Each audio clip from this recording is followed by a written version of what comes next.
दोस्तों नमस्कार, स्वागत है आपका एरीज फाइनेंस एकेडमी में। आज का हमारा वीडियो है how to record local purchase of services with GST in Tally prime.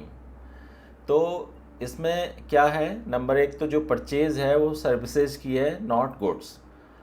हम क्या कर रहे हैं, किसी से सर्विसेज परचेज कर रहे हैं। सर्विसेज क्या हो सकती हैं, जैसे हमने कोई प्रोफेशनल सर्विस ली, किसी एडवोकेट की सर्विस ली, कोई वेब डिज़ाइनिंग सर्विस ली, या कोई एडवर्टाइजिंग सर्विस ली, कोई डिजिटल मार्केटिंग सर्विस ली, या किसी भी तरह की सर्विस हो सकती है, पेस्ट कंट्रोल सर्विस ली। तो अगर हम ऐसी सर्विसेज ले रहे हैं, परचेज कर रहे हैं और विद इन स्टेट कर रहे हैं, ऐसे केसेस में हम जीएसटी की एंट्री टैली में कैसे करेंगे। तो दोस्तों, मैं टैली में जाने से पहले, टैली में आपको ये एंट्री कैसे होगी वो दिखाने से पहले, मैं आपको एज़ यूजुअल, जैसे कि मैं हर वीडियो में करता हूँ, कोई भी एंट्री करने से पहले मैं आपको एक डमी इनवॉइस दिखाऊंगा। उस डमी इनवॉइस की हम एंट्री करेंगे टैली प्राइम में। तो चलते हैं डमी इनवॉइस पे। दोस्तों, ये है हमारा डमी इनवॉइस। इसमें जो सेलर है वो है XYZ consulting services private limited.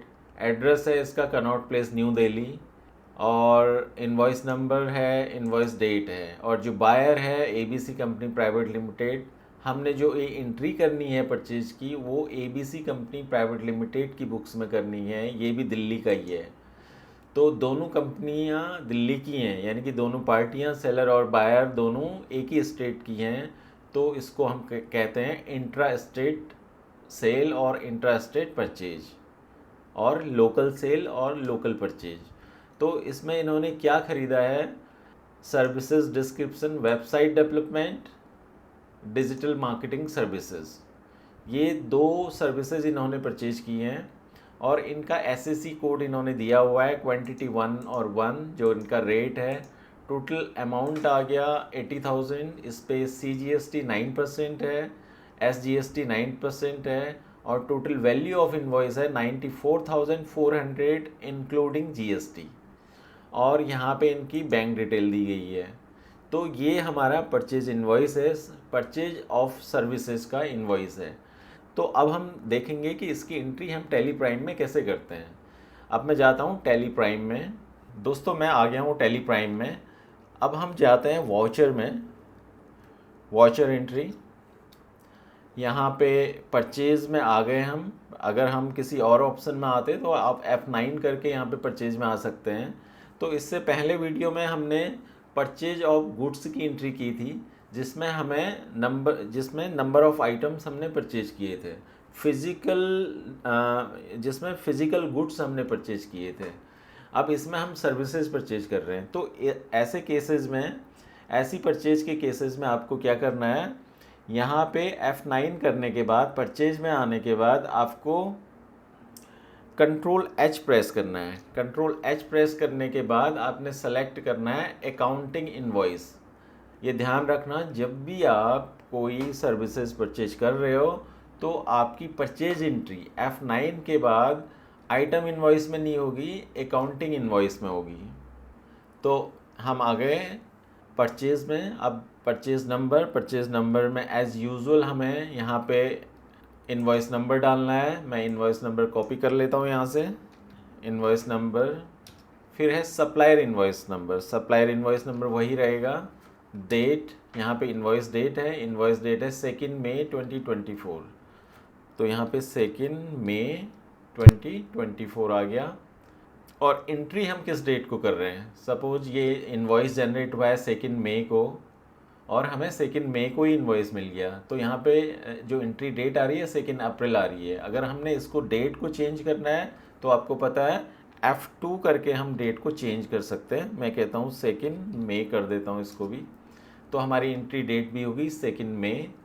उसके बाद आ जाते हैं पार्टी नेम। पार्टी नेम में हमारे पास ABC, जो यहाँ पे लेजर्स हैं, पार्टी लेजर्स हैं हमारे पास, ABC traders XYZ electronics private limited. लेकिन यहाँ पे पार्टी नेम है XYZ consulting services private limited.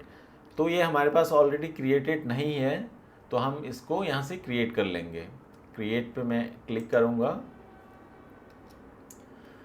मैं इनवॉइस से कॉपी कर लेता हूँ, XYZ consulting services private limited. ये आएगा सन्ड्री क्रेडिटर्स के अंदर। Maintain balance bill by bill, yes. Default credit limit कुछ नहीं डालते। Check for credit days, no आ जाएगा ये। नेम आ गया। एड्रेस, एड्रेस हमारे पास इनवॉइस में है तो इनवॉइस से हम डाल देते हैं कनॉट प्लेस, दिल्ली आ गया। Country India. पिन कोड ये है 110001। प्रोवाइड बैंक डिटेल्स, तो हमारे पास इनवॉइस में बैंक डिटेल्स है तो हम इसके मास्टर में बैंक डिटेल डाल देते हैं। बैंक डिटेल डालने का फ़ायदा ये होता है कि हम इसको ऑनलाइन पेमेंट कर सकते हैं अगर हमारी bank detail up to date है। तो यहाँ पे ट्रांजैक्शन टाइप आएगा e fund transfer. Account number हमारे पास इनवॉइस में है, इनका अकाउंट नंबर हम कॉपी कर लेते हैं यहाँ से। फिर आता है आईएफएससी कोड। आईएफएससी कोड भी आपके पास इनवॉइस में है, ये भी आपने कॉपी कर लिया। बैंक है आईसीआईसी बैंक, तो मैं कॉपी कर लेता हूँ आईसीआईसीआई बैंक। पैन नंबर हमारे पास अलग से नहीं है, लेकिन हमें पता है जीएसटीएन में जो ये वाला पोर्शन होता है this is pan number. Pan number मैंने ले लिया। रजिस्ट्रेशन टाइप हम रखेंगे इसको रेगुलर। जीएसटीएन, जीएसटीएन आपके पास है, यहाँ से आप कॉपी कर लीजिए। अब यहाँ पे हमारे पास वार्निंग आ गई, the party GSTN and UIN provided is invalid incomplete. तो हम ये डमी इनवॉइस है, ऑब्वियसली जो ये जीएसटीएन हम यहाँ पे यूज कर रहे हैं ये वैलिड नहीं है, तो press any key to continue. तो हम आगे बढ़ते हैं। Set alter additional GST details, yes कर देते हैं। Accept, yes. तो ये पार्टी आपकी क्रिएट हो गई है। Supplier name, address, state regular इसका रजिस्ट्रेशन है। प्लेस ऑफ सप्लाई क्या है, दिल्ली है। इंटर। तो दोस्तों यहाँ पे पर्टिकुलर्स में जो हमने सर्विसेज परचेज किए हैं वो यहाँ पे आएंगी। सर्विसेज हैं हमारी, एक तो है आप इनवॉइस में देख सकते हैं वेब डेवलपमेंट सर्विसेज। तो आप अगर यहाँ पे स्पेस बार मारेंगे तो यहाँ पे list of items, list of ledgers आ जाएंगे हमारे पास। लेकिन जो ये वेब डेवलपमेंट सर्विसेज है ये ऑलरेडी है नहीं, यहाँ पे क्रिएटेड नहीं है इसका लेजर। तो हम क्या करेंगे, यहाँ पे क्रिएट का ऑप्शन है तो हम लेजर को क्रिएट कर देंगे यहीं से। मैं यहाँ से कॉपी कर लेता हूँ ये वेब डेवलपमेंट सर्विसेज। ये किसके अंदर आएगा, ये आएगा indirect expenses. Indirect expenses. Type of ledger not applicable रखना है आपको। Include in assessable value calculation not applicable. GST applicability yes applicable. HSN SAC details specify details here. तो SAC हमारे पास यहाँ पे है, इनवॉइस में दिया हुआ है, हम यहाँ पे डाल देते हैं। डिस्क्रिप्शन में मैं छोड़ देता हूँ। GST rate and related details, तो जीएसटी रेट भी हम डाल देते हैं, स्पेसिफाई डिटेल्स हियर। ये है taxable. IGST rate, GST rate है आपका 9% CGST, 9% SGST। तो इसका IGST रेट होगा 18%। तो CGST यहाँ पे ले लिया इसने ऑटोमेटिकली 9%, SGST ले लिया 9%। Eligible for input tax credit, ये हमने यस करना है। टाइप ऑफ सप्लाई सर्विसेज, यहाँ पे हमारे पास 3 ऑप्शन है, capital goods, goods and services. तो ये सर्विसेज हैं तो हम इसको सेलेक्ट कर लेंगे। प्रोवाइड बैंक डिटेल, ये एक्सपेंस अकाउंट है, बैंक डिटेल डालने की ज़रूरत नहीं है। Accept, yes. तो ये आ गया हमारा वेबसाइट डेवलपमेंट सर्विसेज और इसका अमाउंट है 50,000। तो हम डाल देते हैं 50,000 अमाउंट। फिर नेक्स्ट है डिजिटल मार्केटिंग सर्विसेज। तो डिजिटल मार्केटिंग सर्विसेज भी हमारे पास क्रिएटेड नहीं है तो हम इसे भी क्रिएट कर लेते हैं। तो मैं यहाँ से कॉपी कर लेता हूँ digital marketing services. Indirect expenses में आएगा not applicable, not applicable, applicable. यहाँ पे है स्पेसिफाइड डिटेल्स हियर, HSN आपके पास दिया हुआ है इनवॉइस में। GST rate details, specified details here. Taxable type, yes taxable. IGST rate इसका भी 18% है, तो 9% CGST ले लिया इसने ऑटोमेटिकली और 9% SGST ले लिया है। Eligible for input tax credit, इसको हमने यस करना है। Type of supply services select करना है। बैंक डिटेल, ये एक्सपेंस अकाउंट है तो ज़रूरत नहीं है, एक्सेप्ट यस। तो इसमें भी अमाउंट हमने डालना है 30,000। तो हमारे पास दो ही आइटम्स हैं, तो फिर अब आपको इस पर एंटर प्रेस करना है। ओके, तो हमने यहाँ पे CGST और SGST भी डालना पड़ेगा, तो इसलिए मैं बैक जाता हूँ। आप बैक स्पेस से बैक जा सकते हैं इसमें। यहाँ पे आपने इंटर करना है, इंटर करके CGST, मैंने C प्रेस किया तो ये लिस्ट आ गई। CGST इस पे है 7,200 आ गया। फिर है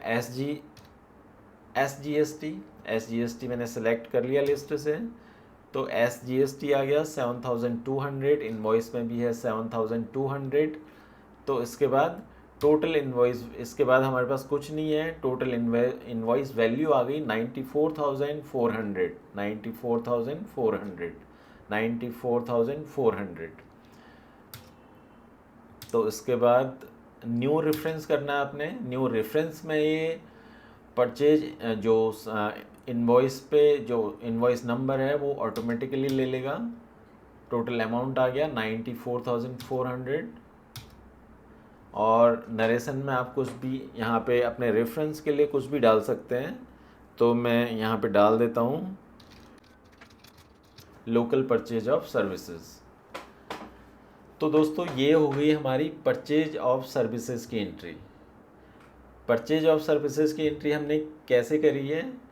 बेसिकली ट्रांजैक्शन क्या हुआ है? ट्रांजैक्शन ये हुआ है, सबसे पहले हमने डील फाइनल की होगी कंपनी ने XYZ कंसल्टिंग सर्विसेज से, वेबसाइट डेवलपमेंट की और डिजिटल मार्केटिंग की। तो इन्होंने सर्विसेज दी होंगी। सर्विसेज देने के बाद में इन्होंने इनवॉइस रेज किया। इनवॉइस कंपनी के पास आया पेमेंट के लिए, और कंपनी ने पहले तो जब इनके पास इनवॉइस आया, इनवॉइस रिकॉर्ड किया। उसके रिकॉर्ड करने के बाद इन्होंने इसकी पेमेंट की होगी। तो ये ट्रांजैक्शन हुई है। तो ऐसा भी हो सकता है, अब अगर आप रियल बिजनेस में देखें तो आपने कोई चीज़ परचेज की और डायरेक्ट पेमेंट कर दी, तो उस केस में हम क्या करेंगे? उस केस में आपको क्रेडिटर का जो लेजर है वो क्रिएट करने की ज़रूरत नहीं है। तो आप यहाँ पे सीधे F5 में जाके पेमेंट की एंट्री कर सकते हैं। लेकिन क्या अगर उस इनवॉइस पे अगर कोई आपने एक्सपेंस किया और वो इनवॉइस पे GST एप्लीकेबल है, GST एप्लीकेबल है और आप इनपुट क्रेडिट के लिए एलिजिबल है, तो आपको उसकी एंट्री F9 में ही करनी चाहिए, F5 में नहीं करनी चाहिए। F9 में करने का ये भी फ़ायदा होता है, परचेज में करने का, F9 मीन्स परचेज में करने का ये भी फ़ायदा होता है कि इनवॉइस की जो आउटस्टैंडिंग है, इनवॉइस की जो डिटेल्स है वो हमारे पास इनवॉइस वाइज ट्रेस हो जाती है। तो दोस्तों ये थी हमारी entry local purchase of services की। तो यहाँ पे मैं एंटर करूँगा यस। तो दोस्तों आज आपने सीखा कि टैली प्राइम में लोकल सर्विस परचेज को सही तरीके से कैसे रिकॉर्ड किया जाता है और GST को कैसे सही से अप्लाई किया जाता है। अगर आपको ये वीडियो समझ आया और पसंद आया तो इसे लाइक करना न भूलें। आपके एक लाइक से हमें मोटिवेशन मिलता है और हम आपके लिए और भी बढ़िया वीडियो बनाने की कोशिश करते हैं। अगर आप टैली प्राइम को एक्सपर्ट लेवल तक सीखना चाहते हैं तो चैनल को सब्सक्राइब करें और बेल आइकन को ज़रूर दबाएं ताकि कोई भी ज़रूरी वीडियो आप मिस न कर सकें। अब मिलते हैं अगली वीडियो में, तब तक के लिए thank you and happy learning.